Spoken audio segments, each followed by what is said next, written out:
Hi friends, welcome to புத்தகம் சொல்லும் கதை. தோல்வி என்பது எந்த ஒரு செயலுக்கும் முடிவல்ல, அது ஒரு தொடக்கம். நாம் முயன்றால் முடியாதது எதுவும் இல்லை. எடுத்துக்காட்டாக ஒரு சிறு கதை பார்ப்போமா? ஒரு சிறிய கிராமத்தில் அரவிந்த் என்ற சிறுவன் வாழ்ந்தான். அவன் சாதாரண குடும்பத்தை சேர்ந்தவன். அவனுடைய அப்பா ஒரு தச்சனாக வேலை பார்த்தார். அம்மா வீட்டில் பண்ணை வயல் செய்து வாழ்ந்தார்கள். அரவிந்தின் கனவு பெரிய பொறியாளராக வேண்டும் என்பதுதான். ஆனால் அவனுக்கு இருந்த சிக்கல் என்ன தெரியுமா? படிப்பில் அவன் மிகவும் பலவீனமாக இருந்தான். வகுப்பில் எப்போதும் கடைசி மதிப்பெண் தான் வாங்குவான். ஒரு முறை பள்ளியில் தேர்வு நடந்தது. அனைவரும் நல்ல மதிப்பெண் எடுத்து வந்தார்கள். அரவிந்த் மட்டும் குறைந்த மதிப்பெண் எடுத்தான். ஆசிரியர் முன் அனைவரும் அவனை கிண்டலடித்தனர். அந்த நாள் தான் அவன் வீட்டிற்கு வந்து தன் அம்மாவிடம் அழுதான். என்னால படிக்க முடியலம்மா, நான் வாழ்க்கையில ஒன்னும் சாதிக்க முடியாது போல இருக்கு.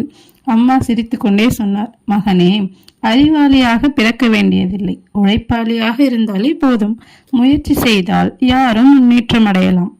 வாக்கியம் அரவிந்தின் மனதில் ஆழமாக பதிந்தது. அடுத்த நாள் முதல் அரவிந்த் ஒரு திட்டம் போட்டான். தினமும் காலை 5 மணிக்கு எழுந்து படிக்க தொடங்கினான். ஒரு நாளைக்கு 5 பக்கங்கள் என்றாலும் படிக்க வேண்டும் என்று பழக்கமிட்டான். தெரிந்த பாடங்களை மட்டும் படிக்காமல் தெரியாதவற்றை புரிந்து கொள்ள கூடுதல் நேரம் செலவிட்டான். முதல் மாதம் பெரிய மாற்றம் எதுவும் இல்லை. ஆனால் 3ஆம் மாதம் வரும்போது அவன் சின்ன சின்ன முன்னேற்றம் பார்க்க தொடங்கினான். வகுப்பில் ஆசிரியர் கேள்வி கேட்டால் அவன் சற்றே நம்பிக்கையுடன் பதில் சொல்ல தொடங்கினான். இன்னும் நண்பர்கள் அவனை கிண்டல் அடித்துக் கொண்டுதான் இருந்தனர். நீயா பொறியாளராக போற? உனக்கு அது சாத்தியமே இல்லப்பா என்று கேலி செய்தனர். ஆனால் இந்த முறை அரவிந்த் மனமுடையவில்லை. அவன் மனதில் சொல்லிக் கொண்டான், நான் பேசினா யாரும் நம்ப மாட்டாங்க, நான் நிரூபிக்கணும், அதுக்காக உழைக்கணும்.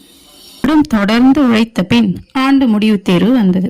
முழு பள்ளிக்கும் ஆச்சரியம் அளிக்கும் வகையில் அரவிந்த் முதல் 10 மாணவர்களில் ஒருவனாக வந்தான்.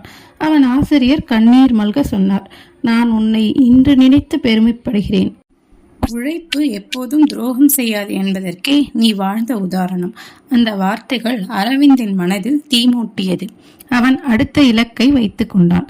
பொறியியல் கல்லூரியில் சேர வேண்டும். ஆனால் அதற்கான கட்டணம் அதிகம். வீட்டில் நிலைமை மோசம். அவன் மனம் தளராமல் பள்ளிக்கு பிறகு சிறு சிறு வேலைகள் செய்து அப்பாவுக்கு உதவி செய்தான். வெயிலில் காய்ந்தும் வியர்வையில் நனைந்தும் உழைத்தான். அந்த உழைப்பில் தான் அவன் புத்தகங்களுக்கான செலவை சம்பாதித்தான். அவன் பொறியியல் நுழைவுத் தேர்வு எழுதினான். முதல் முயற்சியில் தோல்வியடைந்தான். அந்த இரவு அவன் மனமுடைந்து அழுதான்.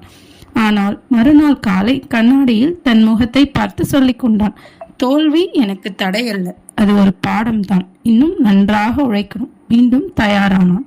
2வது முயற்சியில் வெற்றி பெற்று அவன் கனவு கல்லூரியில் சேர்ந்தான். கல்லூரியிலும் அவன் ஆரம்பத்தில் சிரமப்பட்டான். ஆனால் பழக்கம் போல தினமும் உழைத்தான். கடைசியில் தனது பட்டப்படிப்பை முதல் தரத்தில் முடித்தான்.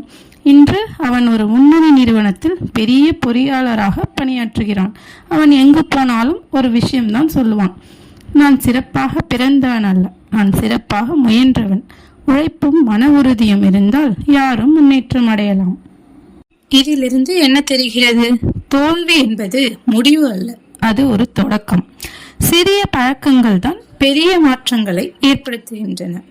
யாரேனும் கிண்டல் அடித்தால் துவண்டு விடாமல் நம்மை மேலும் வலிமையாக்கிக் கொள்ள வேண்டும். முயற்சி செய்தால் சாத்தியமில்லாதது எதுவும் இல்லை. நன்றி.